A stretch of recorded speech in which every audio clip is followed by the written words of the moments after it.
It was a March to forget for the Marvel and DC cinematic universes. I've got a full recap right now.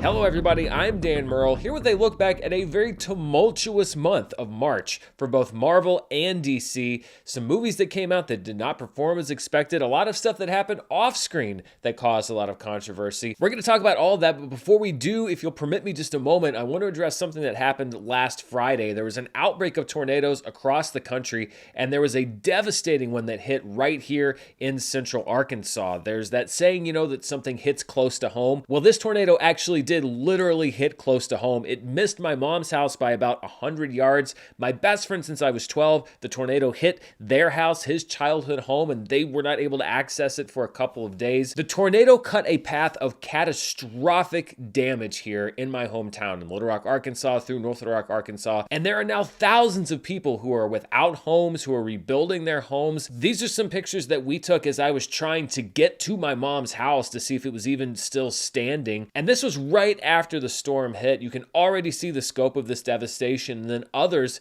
have also taken some footage. This is some drone footage. You can see the credit there on screen that was taken of the damage in Little Rock, Arkansas. This is a disaster unlike anything that has ever happened in my entire life. I was born and raised in North Little Rock, Arkansas, and now there are parts of that city that are absolutely destroyed. Streets that I drove on thousands of times growing up that I now can't even access. I'm looking into options. I want to get something together in the short term to do some kind of a fundraiser, and I'm trying to organize that right now. But in the meantime, if you would like to support a local charity, the Arkansas Food Bank is collecting donations at arkansasfoodbank.org. Of course, the usual suspects, the Arkansas Red Cross, the Salvation Army, are also taking donations, but many people also want to find places that are perhaps more local charities. So the Arkansas Food Bank is a great one. I'm trying to find other resources to recommend. So with a little patience, I'm going to be talking about this for a while because this is really a hometown tragedy that happened here, and there are going to be a lot of people in need for a very long time. So stay tuned for more info on this. If you can give anything to help the victims of the tornado here in central Arkansas, I would really appreciate it because, I know people personally that have been affected by this, and it was only through sheer luck that I left the path of this storm 15 minutes before it hit, or else I would have been caught in it like so many other people were. So please consider giving and stay tuned here on the channel as I talk more about this. But let's talk about a different kind of disaster, an entertainment-related disaster, which is nowhere near as serious or consequential as what we just talked about, and that is the less than stellar turn for both Marvel and DC and their film universes. We already knew going into March that there were some rocky times potentially ahead, but there were so many stories between these two companies, which so often are tied together, that I wanted to kind of do a video recapping both of them. And let's start with Marvel and the Marvel Cinematic Universe. At one time thought invulnerable or almost bulletproof, the month of March proved that they were anything but. And the month really opened with the continuing story of the underperformance of Ant-Man and the Wasp: Quantumania. After a debut that met expectations, it has struggled at the box office and is going to have one of the worst box office runs in Marvel Cinematic Universe history when you compare it to the size of its opening, something that we call the legs. It's likely to make about 2 times its opening weekend, maybe just a little bit more, and that's not very good for a movie of its size, and especially not a movie in the Marvel Universe. The audience response wasn't great, the critical response wasn't great. We knew all that back in February, but the hope was that maybe as we went into March, that Quantumania would stick around, would kind of defy some of that critical reception, some of that audience reception, and instead we saw other movies like Creed 3 and Scream 6 and John Wick Chapter 4 open to franchise highs while Quantumania kept sinking at the box office. I don't subscribe to this school that the Marvel Universe is dead or that Marvel movies are dead. I think that anybody saying that right now, quite frankly, is being very short-sighted and being a bit outrageous to get a little bit of attention, maybe a few clicks in the short term. I think that Guardians of the Galaxy Volume 3, for example, is going to perform just fine. I don't think that it's going to have anything to worry about, but I do think that this brings an end to the era where a Marvel movie could succeed on hype alone, where just the Marvel brand name could get it to a certain box office threshold, because it's obvious that the hype on this movie didn't work. So I do think we are coming to the end of a phase, and not the kind of Marvel phases that we're used to, of the Marvel era, but I don't think it's the death of the Marvel film, and there have been reports coming out that they're going to start slowing their output, perhaps giving themselves more time to work on each project. I think that that is a good move, so I'm not burying the Marvel Universe right now, but March was not a great month for Ant-Man and the Wasp: Quantumania as it began in its second, third, fourth, fifth week at the box office, and the news only got rockier off-screen for Marvel from there, because this was a story that sent shockwaves through Hollywood. Victoria Alonso, on March 20th, one of Marvel's top executives, was fired. She had worked her way up through the ranks and become the head of post-production and visual effects for Marvel, pretty much second only to Kevin Feige at the company. Now, in the flurry of reporting that followed, it was initially speculated that she perhaps was paying the price for the infamous relationship that Marvel and various VFX artists and studios had, that the VFX artists were saying that they were overworked and underpaid, and with the critical lashing that Ant-Man and the Wasp: Quantumania took, there was the thought that maybe Marvel needed a change, maybe it was time for some heads to roll over this, and the fact that the visual effects have been heavily criticized. But Disney later claimed that Alonso was fired over another movie that wasn't even related to the MCU, the Oscar-nominated film Argentina 1985. Victoria Alonso produced that film, which reportedly was not allowed under her Marvel contract. She was not supposed to produce films for any rival studio. Argentina 1985 was released through Amazon here in the US, and this was technically against the terms of her contract. However, again, reportedly, Disney changed her contract, basically grandfathered her in because they didn't want to rock the boat, but they also asked that Alonso not do publicity in support of Argentina 1985. However, Alonso did do publicity for that film, including at the Academy Awards, and so Disney says that she wasn't supposed to produce the film at all, that they gave her that concession, but only asked her not to do publicity for the film, that she did do that publicity, and so that allowed them to fire her under breach of contract. However, Alonso's lawyer claims that Alonso, who is gay and has been an outspoken advocate for gay rights and was vocally against Florida's so-called Don't Say Gay bill last year, was silenced by Disney for her advocacy against that bill. Disney is still facing repercussions from the state of Florida for eventually speaking out against that piece of legislation. And the lawyer also added a little bit of intrigue to the situation by saying, quote,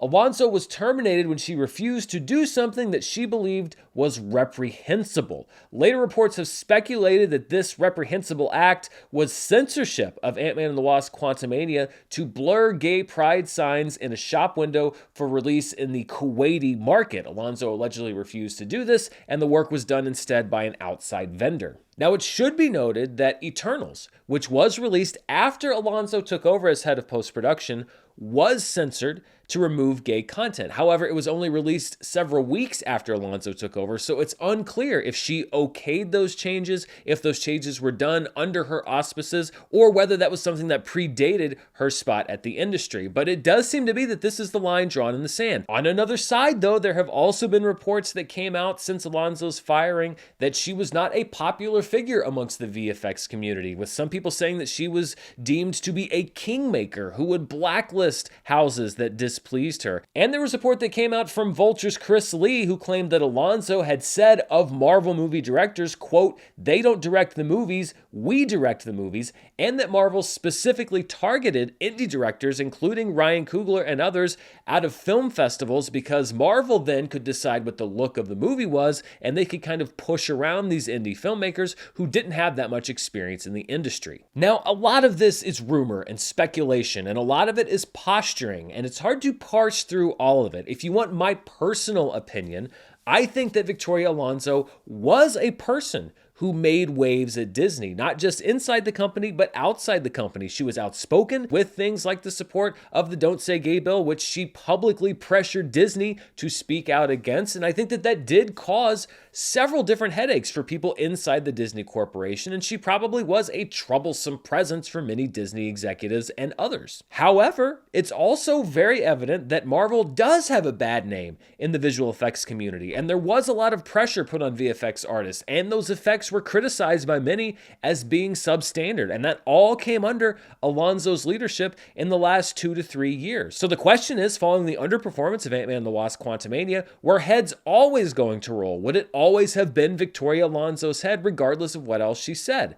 I'm not so sure, but I don't think that she made it difficult for her to be the one that paid the price for all of these things. I don't think the Argentina 1985 thing in a vacuum would have gotten her fired. She probably would have had a meeting with Bob Iger or Kevin Feige or somebody who would have given her a stern talking to. But if Ant-Man and the Wasp: Quantumania was a massive hit, would she still have been fired for the same thing? I don't really know. I do think, however, that by what seems like breaching her contract and doing that publicity for Argentina in 1985, if those reports are true, if she did have a clause in her contract that said that she couldn't do publicity for that movie, and she did publicity for that movie, which you can see provably, I mean, the interviews are out there, then I think she made it very easy for Disney to terminate her employment and make it provable that she did it under breach of contract. And unless she can find some kind of a smoking gun, an email, or a whistleblower or something that shows proof that somebody in the company said, no, we're firing her for this reason because we don't like what she said about this, then I think it's going to be really hard for her to prove legally that she was fired for anything other than cause. This is probably something that gets settled out of court, like the Scarlett Johansson Black Widow suit. It's very possible that there's nobody that's really 100% in the right here. Regardless, however, this is a black eye for Marvel, and it's a very bad look publicly for Marvel and Disney, because no matter how this all gets sorted out in the courts or out of courts, etc., basically what you have right now is a former top executive at the company painting Marvel and Disney executives as borderline bigots who silenced a gay female executive for speaking out. And to add to all of this, of course, we have the ongoing case regarding Jonathan Majors. Jonathan Majors was arrested on assault charges several days ago in New York City. This story is still very much unfolding because Majors' lawyers claim that they have evidence that will completely exonerate the actor, and they're trying to introduce that evidence publicly, and I'm sure through the legal system, and they say that the charges are going to be dropped.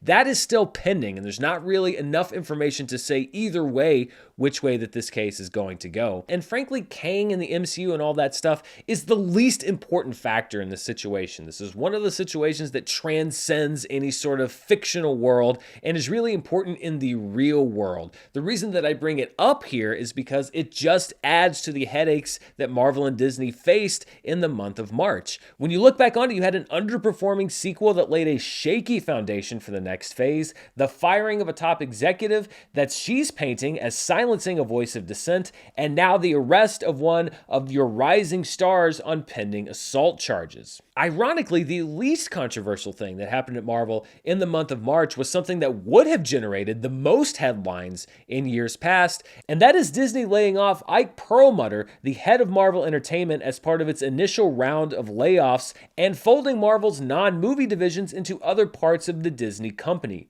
Perlmutter was a controversial figure. He was the CEO of Marvel Entertainment beginning in 2005 and basically ran all aspects of Marvel until 2015. 2015 is the year that Kevin Feige reportedly went to the top executives at Disney and said that he was going to quit as the head of Marvel Studios unless he did not have to report to Ike Perlmutter anymore. And so what Disney did was spin Marvel Studios off into its own division where Kevin Feige ran everything and only answered to the executives at Disney, and spun Marvel Entertainment into its own separate division, which was headed by Ike Perlmutter. It is reportedly because of Perlmutter that a Black Widow movie wasn't released until 2021. In the Sony email leaks, remember those? Perlmutter listed female-led superhero films that had flopped as evidence that they didn't work, and also allegedly believed that female superhero toys didn't sell. And according to Bob Iger's book, The Ride of a Lifetime, Perlmutter also blocked production on Black Panther and Captain Marvel, which were then greenlit and fast-tracked under Kevin Feige and went on to gross over $1 billion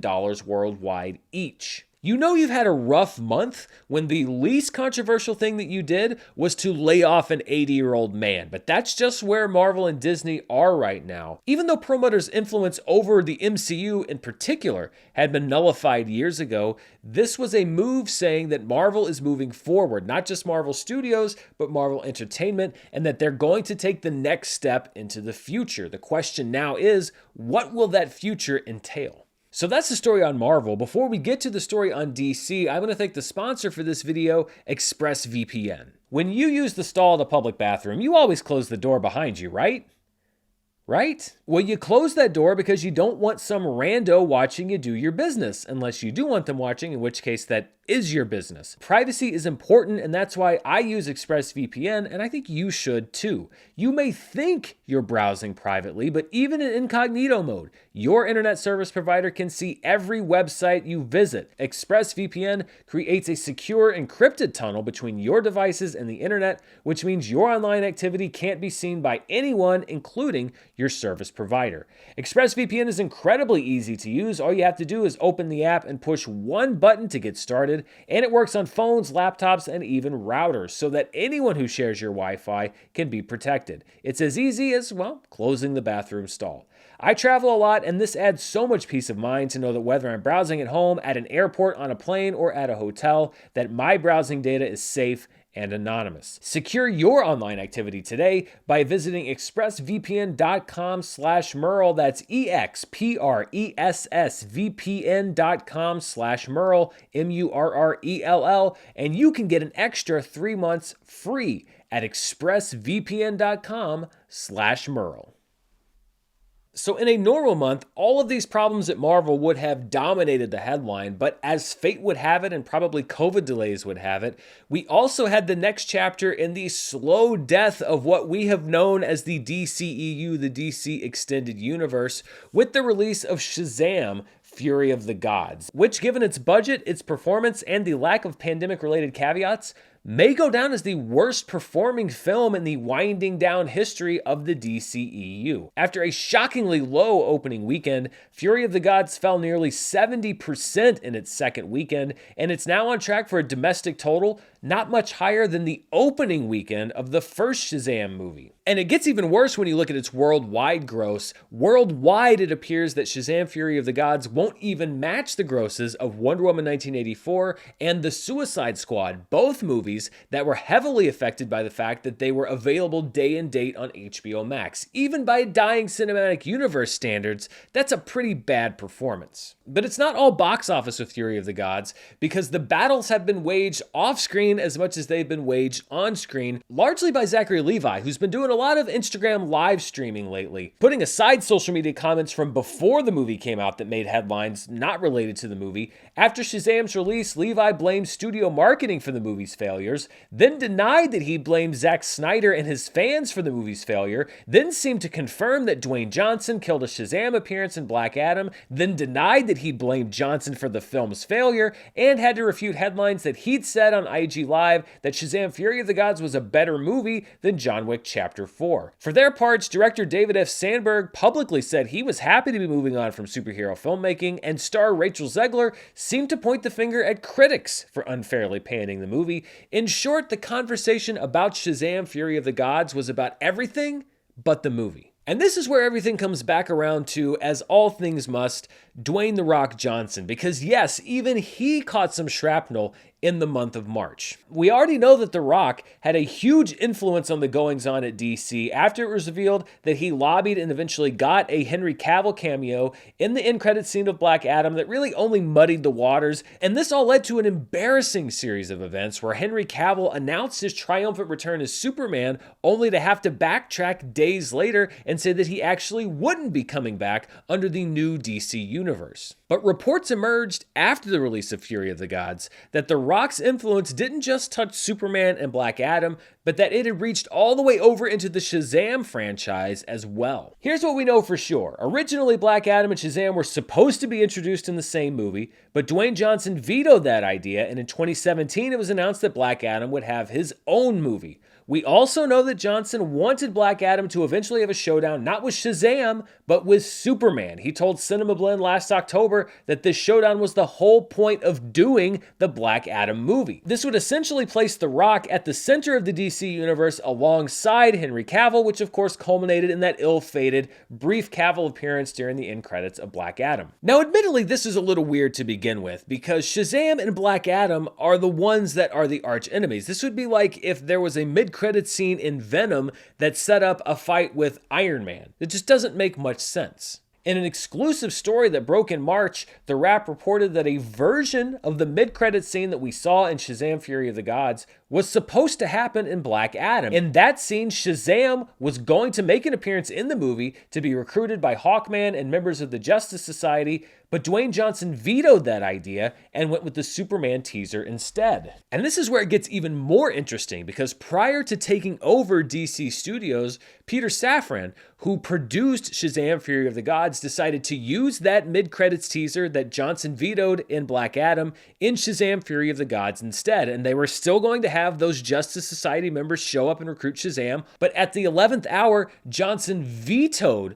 those characters' use in that mid-credits scene, because as producer of Black Adam, he could make those kinds of calls. Instead, Peter Safran and David S. Sandberg reportedly scrambled and replaced the Justice Society members with Jennifer Holland and Steve Agee from Peacemaker, who are under James Gunn's umbrella and much easier for Peter Safran to get in the movie. That's why it was so confusing that those two showed up. They weren't supposed to be the ones recruiting Shazam in the first place. While the report from The Wrap wasn't confirmed by those involved directly, Zachary Levi posted quotes from the story on social media with the phrase, "The truth shall set you free," and David F. Sandberg also seemed to confirm the story, telling THR there were supposed to be characters from Justice Society, but that fell apart 3 days before we were going to roll cameras. Now, would any level of Black Adam's involvement in Shazam or vice versa have changed the fate of the DC universe? Well, no, I don't think so. But the fact that this story about Dwayne Johnson and Black Adam rolled all the way into March and really took over the news cycle after Fury of the Gods was released made what was already a complicated and embarrassing breakup of the DC universe twice as difficult. So as we turn now into the month of April, looking back on the wasteland that is March, we have a Marvel and a DC cinematic universe that are at a very interesting position, where there are far more negative stories in the press for both of them than there are positive ones. And the big question is this a blip on the radar, or is this the first stage of a more dramatic transformation yet to come? I actually think that Guardians of the Galaxy Volume 3, as I mentioned earlier, and The Flash are both going to perform well, and that anybody declaring the comic book film dead is going to look pretty silly. But especially when you look at Marvel's history, as far as publicity goes, this does show a breakdown in discipline, and this public airing of dirty laundry for both of them, Marvel and DC, shows that there is a little bit of panic that's beginning to set in at both studios. And even if it's just a temporary panic, it's still very high stakes, because comic book movies have been driving the box office for well over a decade. And when the history book on comic book films finally closes, March 2023, I think, is going to be a pretty significant month, because it's going to be the month when both studios truly hit the growing pains of transitioning into a new phase, or it's going to be the month when the wheels really began to fall off the wagon. Now, what the future holds, I can't tell you, nobody else can, but what did you think about all of these headlines that unfolded over the month of March for both Marvel and DC? Let me know down in the comments below, and of course, as always, thank you so much for watching. You can also find out more information about the Arkansas Food Bank in the description below, and be sure to come right back here on the channel for more movie news, reviews, box office, and more. Until next time, stay safe, and I'll see you then. Bye.